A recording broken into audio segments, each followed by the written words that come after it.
2020 has been a difficult year financially for many individuals and businesses. Independent musicians are not offered the same comforts that signed artists are and have had to deal with the many stresses that are a result of the global pandemic.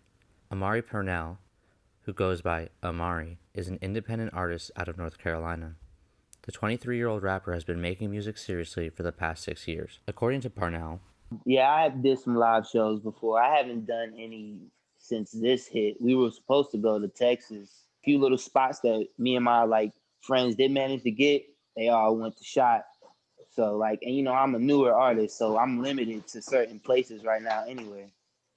Somebody like me that's newer, because I think that's a good way for me to really for people to see me and get that early, who's this? And later down the line, oh, I remember he opened for blah blah blah. And I those are how you get those core supporters, is by being in front of them and them seeing you and they can feel what you're saying. So definitely. I think that actually kind of stunning a lot of upcoming artists is, that next step for them. with the rise in popularity of streaming sites, it's becoming harder and harder for artists to make money off their music alone. In fact, Spotify only pays artists 0.00437 cents per stream. Independent artists make most of their money off of touring and merchandise sales. In March of 2020, many of the venues were closed down due to the pandemic. This has put independent artists in a difficult spot. Seattle rapper and producer Miguel Preza, or as he's known on stage, Planet Namek, has been writing rhymes since he was in the first grade. According to Preza, for the rap shows, I've done community centers and schools, and I've thrown shows.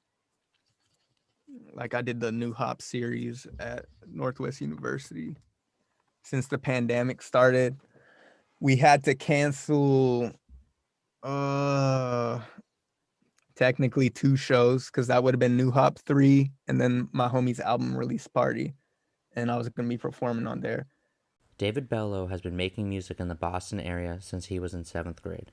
He started by making hip-hop beats on pirated music programs like Fruity Loops. Now the 32-year-old makes his living with music, whether it's teaching music at the Boston Institute of Contemporary Art, working with kids throughout the summer, producing for movies and television, or making music under his name Lightfoot Beats. Music has always been a key part of Bello's life. According to Bello, I think at first it was a nuisance, and then it started becoming real when I got word that my 2 places that I was working, ICA and TWHT, were closed and closed indefinitely. And it turns out then we opened up virtual programming.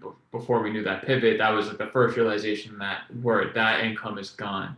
And then I started thinking about more and more, if these jobs are shutting down, then maybe this will all be over in 3 months, and this really big gig that I have lined up, which will be good for my bills, will lock in, I'll be all set. And then it became clear that was not going to be the case either. So it got, I think it got nerve-wracking, but I have it easier than a lot of my peers, and I'm very aware of that. I think the sadder part is it's a really big hit for the Boston music scene.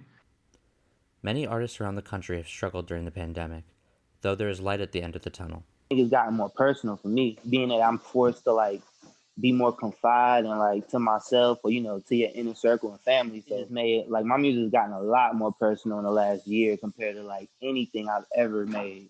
I'm happy with where I'm at right now, man. I'm happy with the progress I'm making. I've been sort of going really, really, really, really hard. So I'm working on an album that will be released with a label very soon. I won't talk quite about who it is yet, but it will be dope. This has been Harrison Laws, signing off.